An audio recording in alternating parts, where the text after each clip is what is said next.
Alrighty, here we go. Hello, everybody. Hello.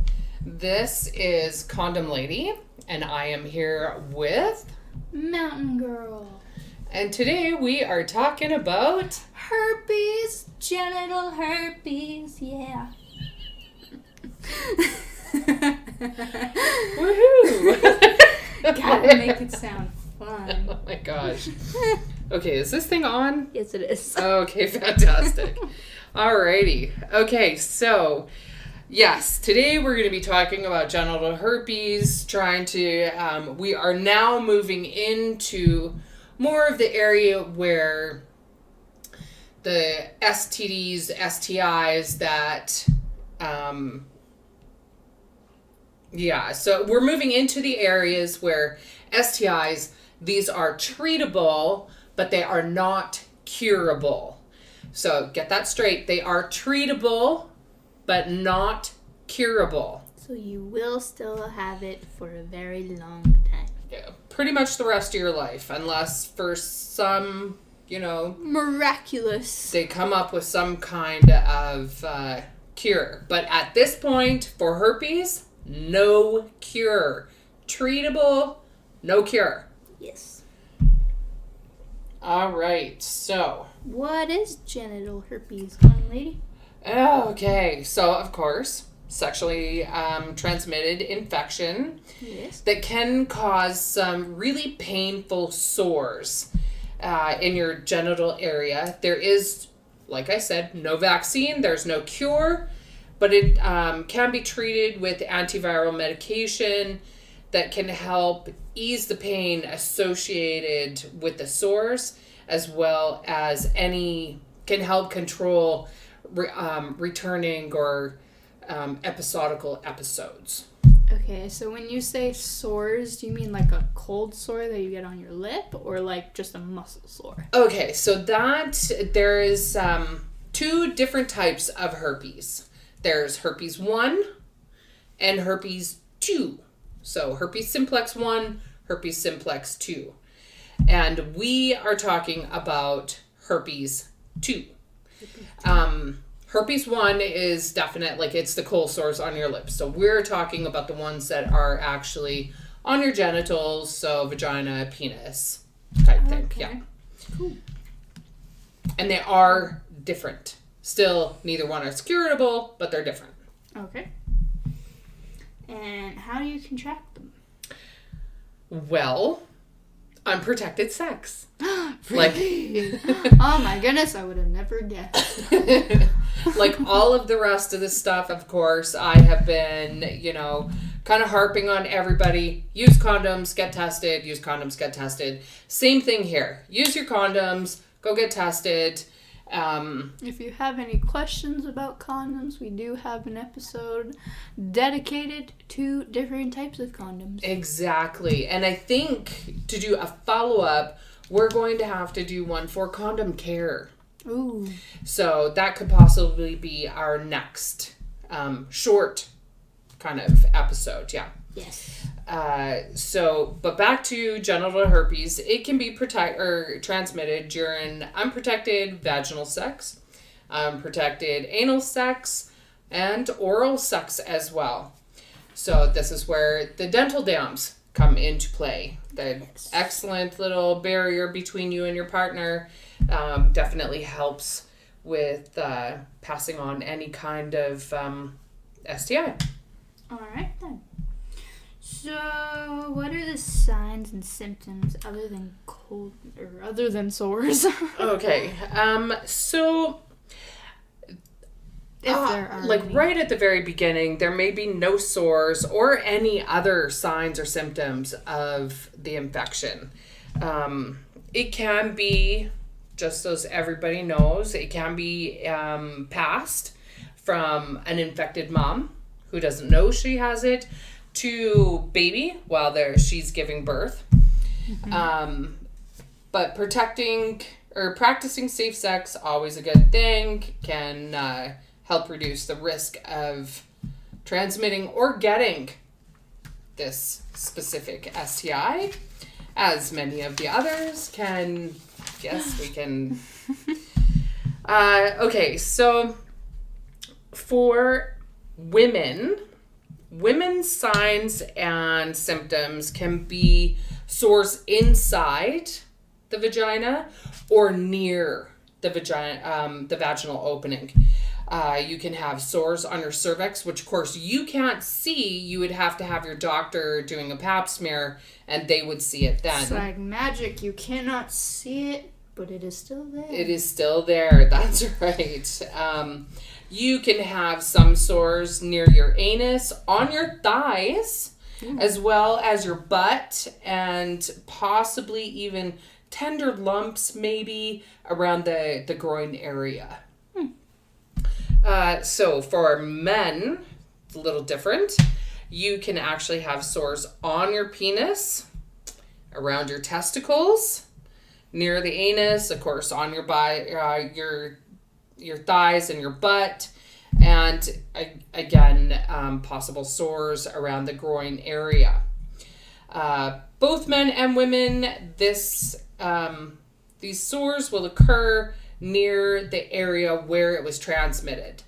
So if you were having anal sex, it will be transmitted anally. If you were having vaginal sex, it will be transmitted vaginally. Yeah, sorry. I'm a little bit off tonight, but I've got this. Can do it. I can Listen do it. to your Nikes. You can do it. That's right. So many people who get genital herpes are not actually aware that they may have the virus. So meaning that they have very little symptoms, mild symptoms that they mistake for possible other conditions, say a yeast infection, possible razor burn, or even an allergic reaction to a detergent. So, yeah, the infection can be diagnosed. Or shall we move on? No. No, are we good? Are we good? Okay. You can get it diagnosed. You have to go to your clinic. And either you go to your family doctor or you go to a sexual health clinic and tell them that you may have some concerns. Do your testing, your sexual health testing. And they can diagnose it by taking a swab of the sores or through blood tests.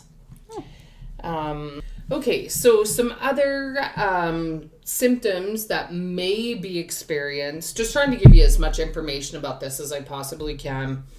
You may feel maybe a tingling sensation, or even an itching sensation in the genital area after having sex with a person who has been infected. Within the first couple of days. That would happen within the first couple of days. Within a couple of weeks, it's possible to have blisters that may appear and burst. Ow.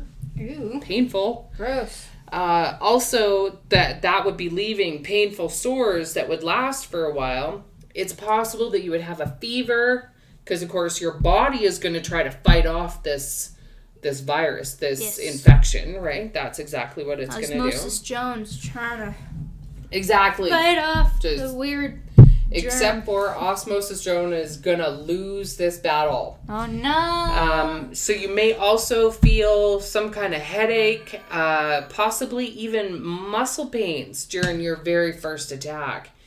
So definitely, if things like this are happening, go get tested. Even if it's not herpes or an STI at all, it gives you a sense of well-being, and you can move forward and find out what's actually going on that way. So usually the sores will heal after your very first attack. The virus will go into a possible dormant stage, but that being said, new outbreaks can definitely occur. Yes.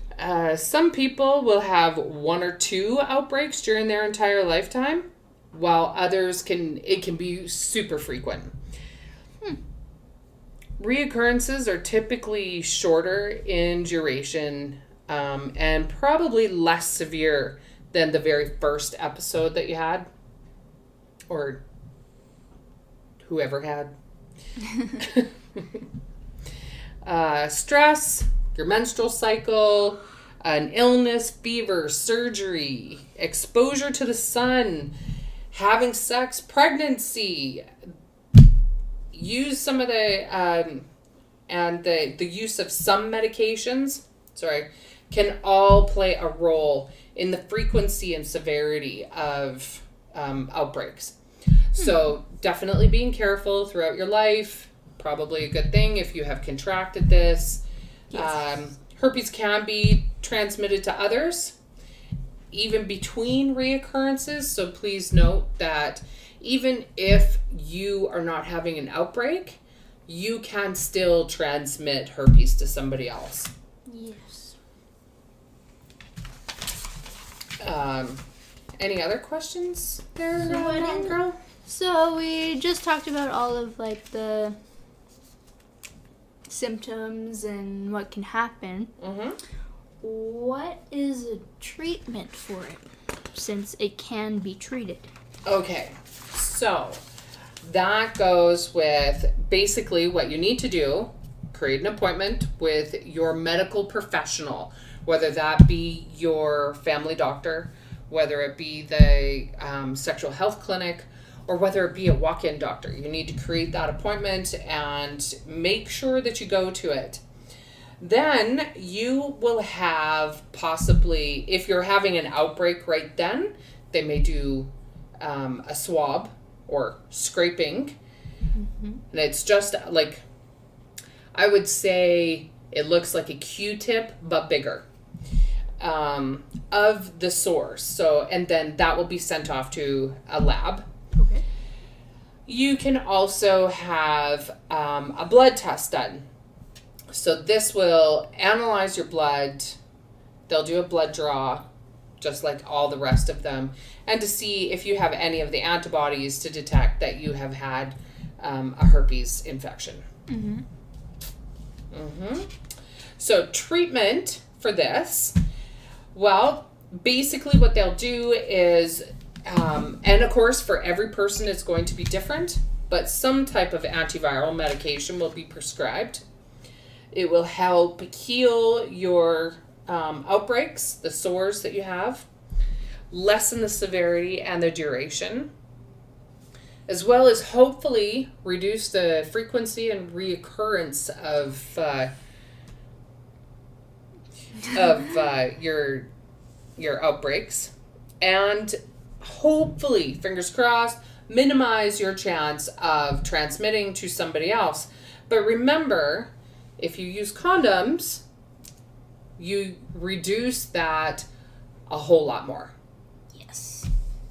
This is why we put so much pressure on the condoms. That's right. That's why we harp on condom use. Woohoo! Okay, so the two medications that are being used currently are I can't even pronounce it, to be honest with you, but the other one is Valtrex. I think a lot of people have heard that one. But it will depend on your doctor as to what they want to prescribe. Mm. Now, I am going to talk to you about, yes, okay, so you've gone to the doctor, you have contracted herpes, you're taking the medication. How do you feel about yourself? How do you communicate to another partner? Those things are all really important. And we're going to do a more in-depth podcast coming up to talk about what happens when you've contracted an STI that you cannot cure. You can treat it, but you cannot cure it. Because at that point, there's some people that feel as though they cannot move past. You feel trapped.